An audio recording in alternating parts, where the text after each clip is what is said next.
India look washed. Bangladesh seamers have cut down their top order in a way that we haven't seen since the meme wars with Mustafizur Rahman. With only 144 runs, they'd lost 6 wickets. The team that had just taken down Pakistan looked like they were going to do the same to India. But this is also when Ashwin and Ravindra Jadeja came together. They were just one short of a 200-run partnership, with Ashwin scoring 100 and Jadeja 86. For the rest of the series, they did most of their best work with the ball, combining for 20 wickets while averaging 17.6.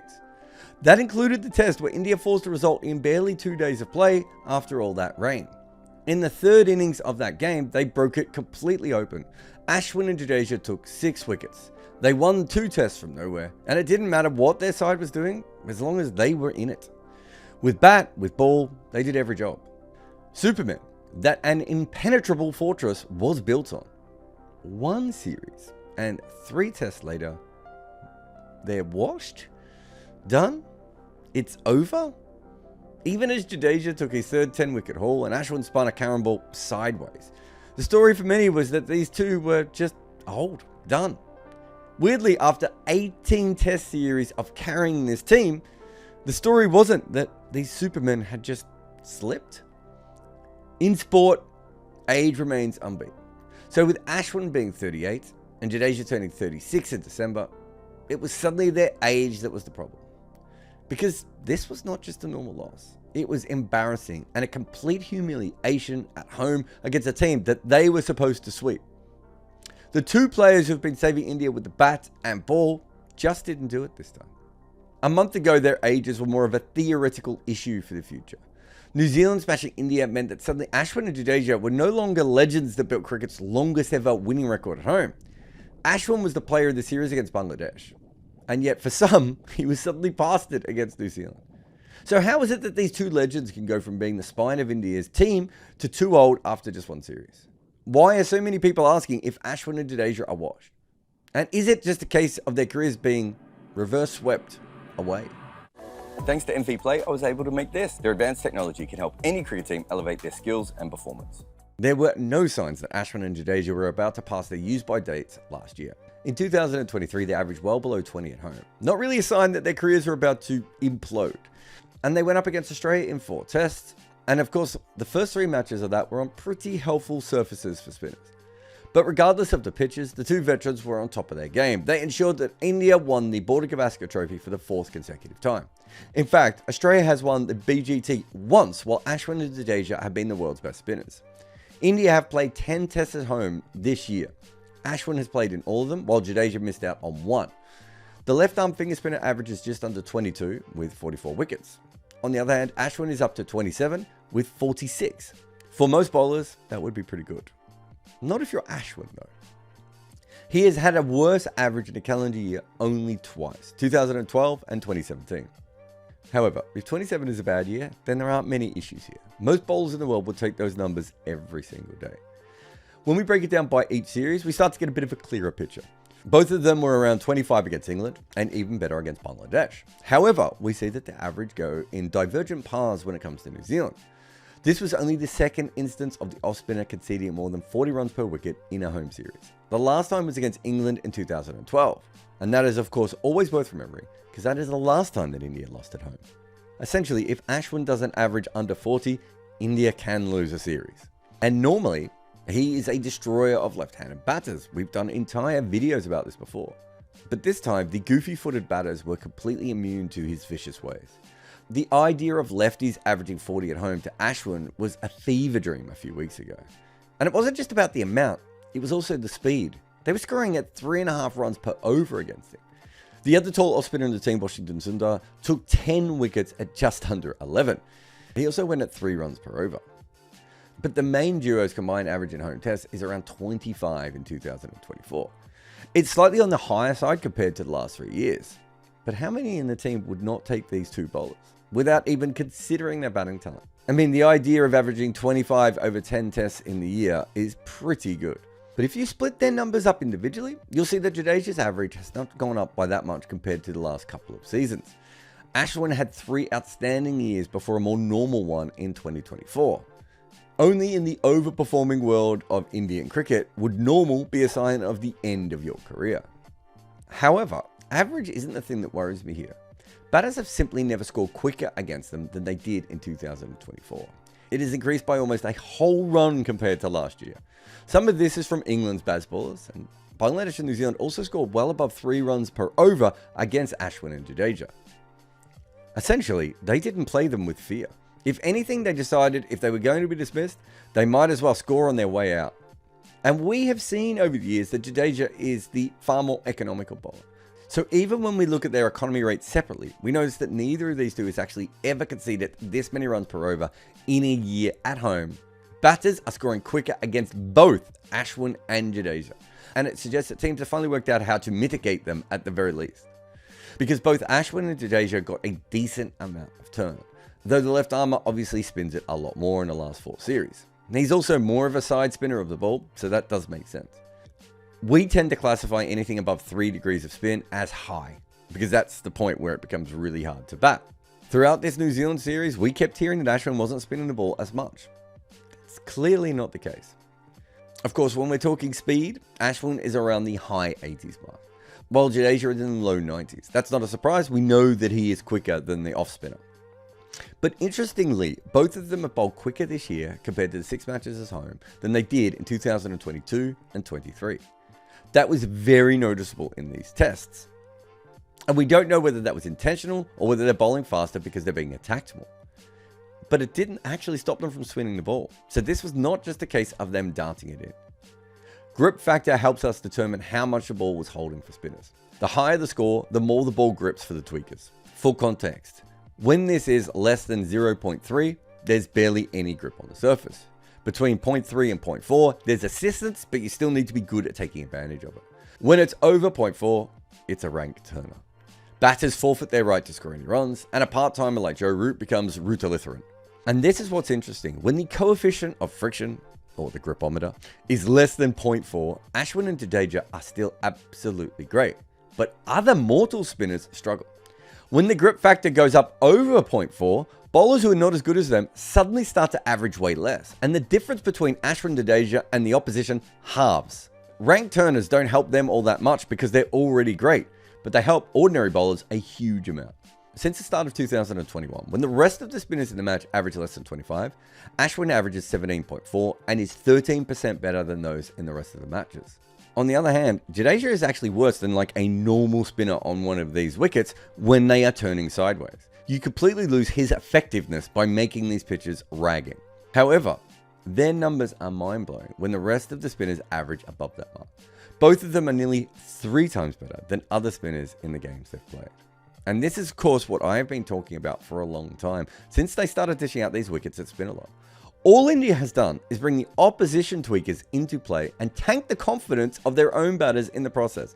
The Indian batters can't make runs at home because of these rank turners, and they can't make runs away because of the wobble ball and the place-paying pandemic. And at the same time, they are reducing the effectiveness of their best duo in history. And if they are doing it so their 2 main bowlers have less of a workload, I completely understand that.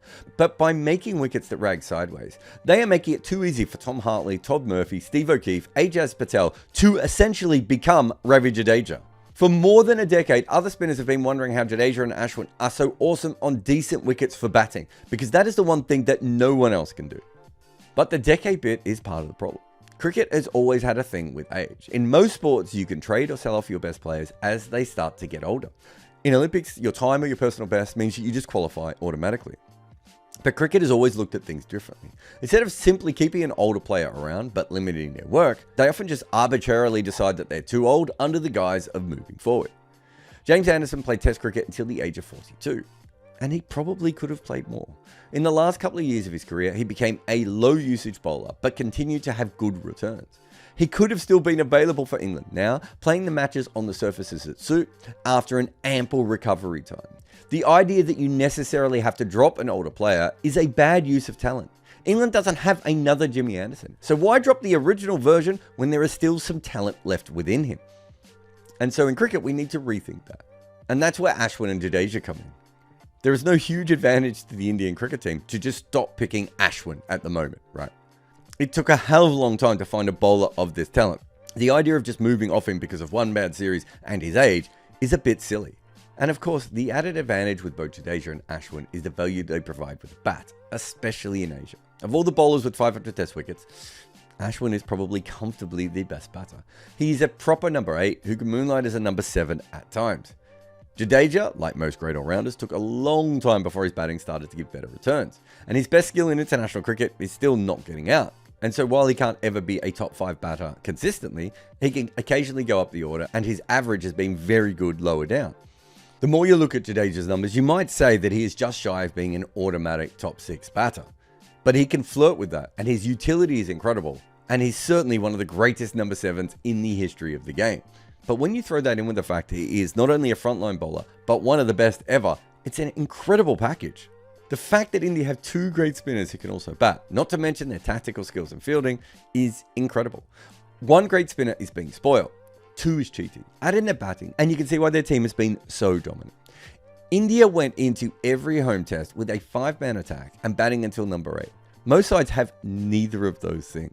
They also spin the balls in 2 different directions, making it impossible to game plan for them correctly. This is one of cricket's greatest ever partnerships, and so regardless of age, you don't throw that out unless you are sure it's over. And part of the reason this is even a discussion is because India are so well equipped to replace this irreplaceable pair. They have Akshar Patel, who is the world's greatest understudy. He started Test cricket like he was the next best thing after George Lohman. In the last couple of series with the ball, his numbers have started to dip. He did, however, suddenly start making an arseload of runs in the Border Gavaskar Trophy and was probably a big reason why Australia couldn't take that series. Kuldeep was India's best spinner against England earlier this year, after which India played 3 quicks against Bangladesh. He was back in Bengaluru, which is probably not an ideal surface for him to come back on, and he didn't play the next 2 tests. How good he is consistently is still hard to say. He's only played 13 matches despite debuting in 2017. He's going to miss out on the tour to Australia, a country that suits wrist spin, because of the groin issue. These 2, until recently, were seen as the obvious players to take over. It now doesn't quite look as clear-cut as it did before. But if you look at the history of cricket, this is almost never smooth. Even when you have a great player replacing another great player, there is usually a period where it's very tough, because the replacements are being compared to legends.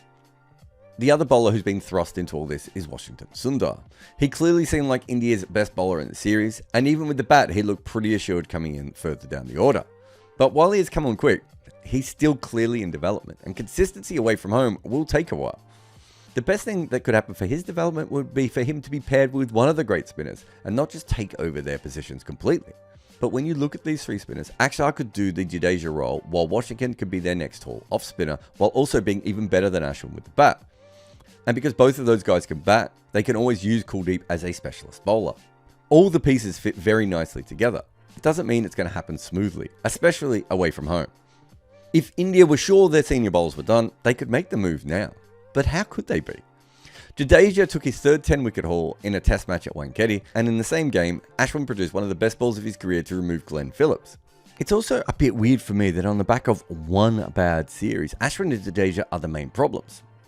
India's batting has been failing forever, which the 2 spinners are aware of because part of their job has been picking up the slack for rubbish batting. Rohit Sharma and Virat Kohli are also above 35, and their form is way more concerning than Ashwin's 1 bad series or the fact that Jadeja is getting scored from slightly easier. But this is why I think the age thing is quite important. Kohli, Rohit, Ashwin, Jadeja, Mohammad Shami, there are a lot of players there with high numbers and not the good kind against them. This is an aging core. They were holding on for one last big score from the World Test Championship, and that has blown up spectacularly on them. Even though this is only 1 loss, it's so dramatic and incredible that people are looking for scapegoats everywhere. Gautam Gambhir is seemingly already coaching for his job. Rohit Sharma won a World Cup and a lot of IPL titles and now can't captain because he misread a pitch and made a couple of errors. KL Rahul and Mohammad Siraj are probably still to blame for something. People haven't completely worked out what that is yet, but they will find it. Sarfaraz Khan can't play spin anymore, and Virat Kohli is completely finished. Jadeja got outbowled by Ajaz Patel, and Ashwin's 1 bad series means he should consider calling it a day. And this is normal because Indian fans were absolutely dominant for so long, and they didn't lose to an incredible Australian team or even an incredible New Zealand team. And they didn't just lose, they got smacked. But there is something else going on here at the moment. The cricket world is different now. Before, we were part of a reality where New Zealand beating India at home was impossible, but there's more variability in modern Test cricket. Because we live in this Bazballian hellscape where every batter has decided that playing a forward defense is impossible, and you might as well switch hit every single ball. The cricket world Ashwin and Jadeja dominated has changed. Sweeping used to only be for people who loved that shot. Now, kind of everyone is having a go. From 2018 to 23, no one really tried to sweep them that much at all. At the moment, Ashwin and Jadeja are going up against people with a broom in almost every over. But I think the shot that has started bothering them the most is the reverse sweep. And that was made to upset bowlers. It's a premeditated shot with plenty of risk involved. But these two barely noticed it at all before. Now every spell they have to deal with the fact that they can't keep a point fielder up. Because if they do, someone like Devon Conway or Ollie Pope will pick up a few risky boundaries in a row. And by putting that fielder back, it means that the same batters can push the ball on the offside and take off. For years, Ashwin and Jadeja had batters stuck at one end. Eventually, they were just going to dismiss that player. Now he's at the other end, and it means they don't get to dissect techniques like they once did. And while they went up against a reverse sweep before, now it's like COVID, it has completely taken over all batters. They have faced more than half of their reverse sweeps in India at home this year. That is staggering. We have checked their spin and their recent averages, and the truth is that while both had some flat spots in the series, they were still bowling accurate, fast, and turning the ball a long way. It is the batters who have changed. They used to sit in the crease and politely wait to be dismissed by them. Now they are reverse sweeping everything, and Ashwin and Jadeja have not worked out how to handle this yet. The 4 losses this year in Tests all had reverse sweeping batters causing issues for them. It's a risky shot, and so it's never going to be all that consistent. But it doesn't have to be. It just has to upset them. Because if you can stop going out as quickly to Ashwin and Jadeja as before, and you can start to score runs more quickly, that's already a huge advantage that your team had that they never did. And we don't really know how they're going to handle this yet because it just started happening. And they might still decide to quit without a World Chess Championship to win now. This is a team entering a new phase, and they might be thinking we get a couple more years of the IPL out of this. We had the best home record of all time. Let's just head off into the sunset. Because age does remain undefeated. Fans naturally look towards younger players, and it becomes a constant discussion point once you get to the geriatric sporting age. The other thing that happens to players who have massively long careers is that the sport changes around them. That is what Ashwin and Jadeja have seen this year. That doesn't necessarily mean that their careers are over, just that they have to adapt. And the best players usually do find a way. Against Bangladesh, they were the people who could save their batters and beat the rain. Against the Kiwis, they were just 2 old bums who couldn't out-bowl Mitch Santner and Ajaz Patel. But it would take a huge leap to think that any players of this talent could slide that fast. So the idea that Ashwin and Jadeja are washed based on one series in which Jadeja still took a lot of wickets is a little bit silly. In fact, it would be crazy to say that on the back of the first series in 12 years that they haven't just dominated everyone. Things have changed. India was swept by New Zealand because Ashwin and Jadeja got reverse swept. Maybe for the first time in over 4,000 days, the Supermen just forgot their capes. I have a book out with Abhishek Mukherjee, and it is called Overthrowing Cricket's Empire. And it's about the stories of how each team beat England for the first time. We go all the way back to the demon Fred Spofforth getting annoyed at W.G. Grace for acting a little bit like Alex Carey. And then we come all the way to present times with Rashid Khan's England's redemption. We cover every single team to beat England in a major international, but we also talk about the incredible stories, like the barefoot basher from Fiji that almost played for New Zealand. In fact, this book is full of tales like that, like how Pakistan lost a top batter after he was on the run from an angry husband of a movie star he was having an affair with, and also how one future captain of his nation realised he might have to go out and bat at Lords and that he didn't own his own pads. Cricket was used as a tool by the empire, but what happens when those nations grow up and get good at it? Find Overthrowing Cricket's Empire on Amazon today.